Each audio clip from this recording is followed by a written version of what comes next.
Hello everybody, welcome to Dirty Air. I'm your host Alex Lambert, and oh my goodness, an insane, incredible finish tonight at the Bristol Dirt Race. My favorite driver, Kyle Busch, ends up your winner after Tyler Reddick and Chase Briscoe kind of take each other out on the final lap of this race. Absolutely insane finish. I'm going to talk about the crazy finish. I'm going to talk about those two drivers and what it means for those two and what it means for your winner, Kyle Busch, tonight. And I'm also going to run through the top 10, and I'm also going to mention, is this race a success, and should NASCAR keep racing on Bristol Dirt in the future going into 2023 and beyond?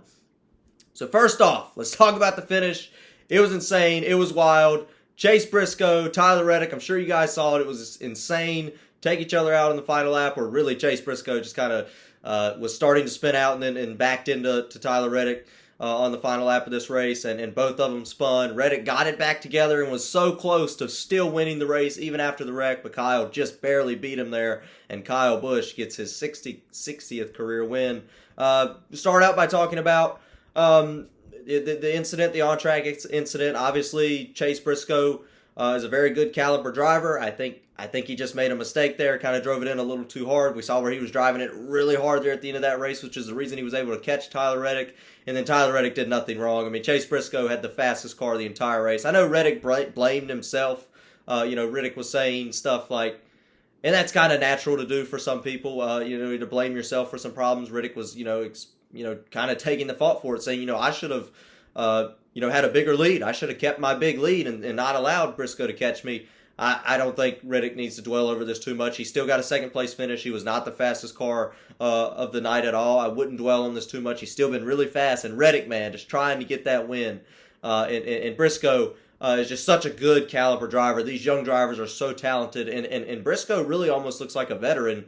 For him to be running the same line as Reddick at the end of this race, and didn't catch him. He knew that he had to change something that he was doing. He ran his same line, but he started shifting. And that was something that the Fox booth noticed as well with the exhaust, with flames coming out the exhaust. He started shifting the gears, and I would like to know if that was radioed into Reddick or not. But as soon as he started shifting that gears, that was obviously the correct decision to make because he figured out that was faster. He did that for the rest of the race and was able to catch Reddick. Even though he didn't get the win, he made the mistake on the last lap by driving into it too hard. If he had an extra 5 laps, he might have won this race.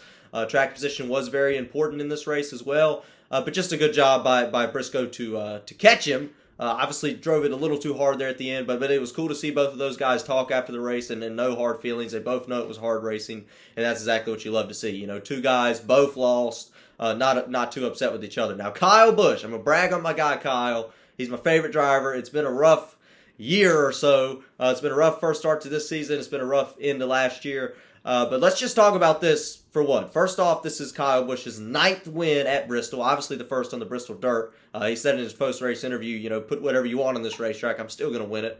When the fans were booing him there at the end of this race, still gets booed every time he wins at Bristol. But he did everything right, obviously, tonight. Put himself in the third position, was able to stay in third, and then capitalize when the two drivers wrecked. I say this about Bowman a lot. I know Kyle Busch doesn't like Alex Bowman, or is not doesn't like him, but has talked about other guys sneaking up there and getting wins. But Busch put himself in the correct position to do so. Busch did nothing wrong, even though he got booed. But just a great win for Busch. But this is a big win for him. It gives him his 60th career win, his 9th win at the track Bristol.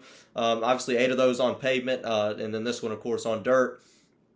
But this is a big win, and they hit on it after the Richmond race when Denny Hamlin won. Winning fixes all problems. You saw a huge stress relief. From what I heard from reporters, that there was a huge relief of stress when Denny Hamlin finally got that win this year. And I think that's the same situation with Kyle Busch. And Kyle could start winning more just because of this win, because Kyle is known to really care about the record books. And this season record, this 17 seasons with a win, the record is 18. He tied that tonight. That was very important to him. So for him to at least tie it this season takes off that whole stress relief of, okay, well, we got the win. We're looking for a sponsor next year. We finally got the win this season. Trying to keep this record going. I don't have to worry about the record anymore. I think that, and you're in the playoffs guaranteed now, most likely guaranteed into the playoffs now.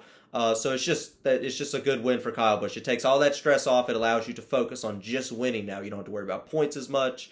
You don't have to worry about a whole lot of stuff. You don't have to worry about the record. You don't have to worry as much about finding a sponsor because winning definitely helps. Winning fixes everything. Like Clint Boyer said it when Denny Hamlin won back at Richmond a couple weeks ago. Winning fixes all the problems. So great win for Kyle Busch. It was kind of a lucky win, but still a win nonetheless. The top two drivers took themselves out. Let's kind of go through the top 10 here. I would like to go through the top 10. Obviously, I already mentioned Kyle Busch. I already talked a little bit about Tyler Reddick, that he did nothing wrong, was running the track as good as he could, trying to stay out front, ended up blaming himself after the race was over. Not sure if he should have done that.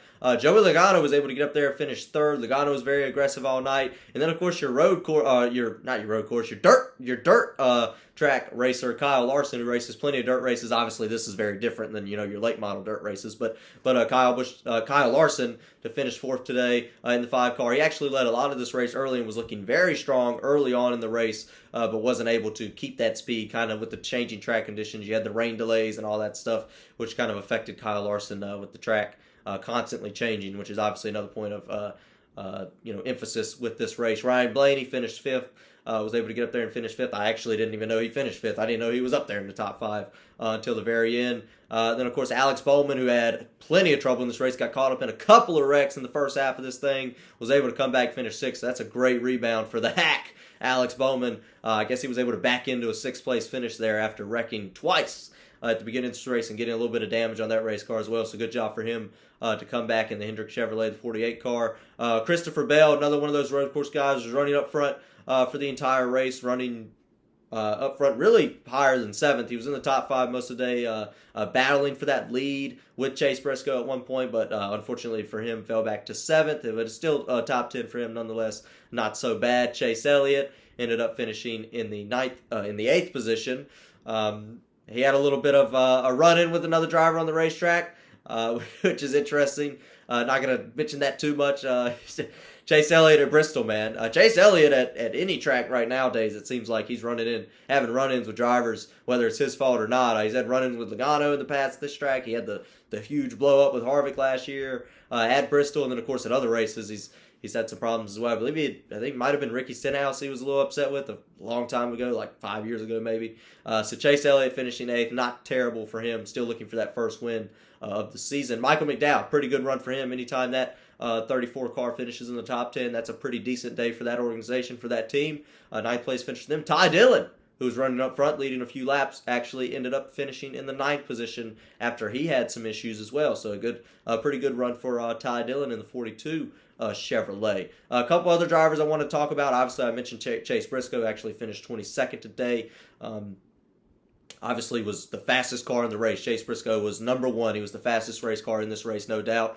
So it is a shame that the fastest car didn't win the race. I mean, obviously I'm glad Kyle won, but it is a shame Chase Briscoe finishes 22nd, kind of loses out on some points there. But that's okay. He does have a win. He has his win back at Phoenix to kind of guarantee a spot in the playoffs, most likely. So I wouldn't dwell on it too much if I'm Chase Briscoe. All I know is I set the car up great. I had enough talent and enough knowledge. I'm looking like a veteran to shift the car, to find a way to catch the leader, and I did that. I just messed up on the last lap. The guy's obviously not upset with you. There's not going to be any retaliation for that, at least not immediately or purposely. So I wouldn't dwell on that just too much if I was Briscoe. Obviously, it's going to hurt, but still just a great caliber driver. And I just obviously want to get that out the way. So another driver I do want to mention is Denny Hamlin. The issues continue for Denny Hamlin. He got the win at Richmond, which once again kind of guarantees him in the playoffs, but he's been slow all season long, and I just wanted to touch up on it. Got his first ever DNF in a Daytona 500 this year.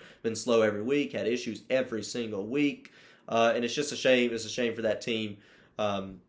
For Denny Hamlin to be out early once again, and another DNF for this guy, and a driver that does not have a lot of DNFs on his record in his career, one of the lowest in the career and on the stat sheet, I believe, as far as do not finishes go. But another DNF tonight for Denny Hamlin as he rolls it into the garage. Another driver I'm concerned for is definitely Kevin Harvick, and Brad Keselowski. Finally, I want to mention him. Finally, was able to finish in the top 12. He finished 11th today, which is the best run he's had in a while that I can remember seeing this season. And he was running up front as well at the end of this race. So starting to get up there for Brad K. Now I do want to mention just briefly.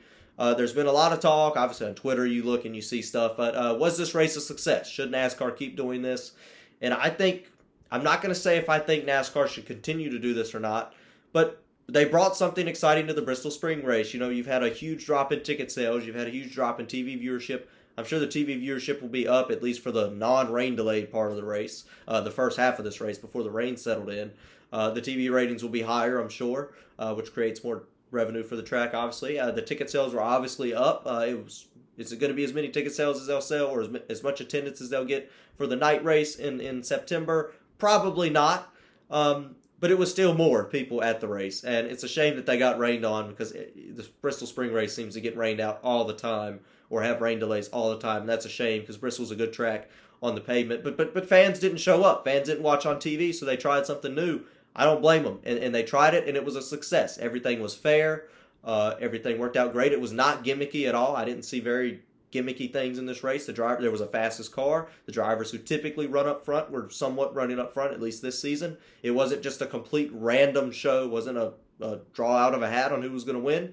It was the best drivers up running front on the dirt, and I think that's why it was a great race. They did a good job learning from last year, and I thought it was terrific. You know, running it at night, I would kind of like to see it come back next year. I thought it was great. You're going to have people complain about it, but overall, if you don't like it, that's fine. But this was not a joke of a race. This was not a gimmick of a race. This was a genuine good race. So if you didn't like it, that's okay. That's your opinion. But don't call the race a joke or a gimmick, because that's just simply not what it was. Obviously, you had the problem there. I am concerned because there was a problem with the end of stage 1 or the end of stage 2. Drivers stayed out thinking they were going to gain track position. Fans were complaining about that. It's like it's almost just point the blame at NASCAR and the drivers and the fans. The rule was already set that was the rule. So I think the crew chiefs knew that. I think the drivers were a bit confused, which is understandable because it was kind of strange. It was different from most races.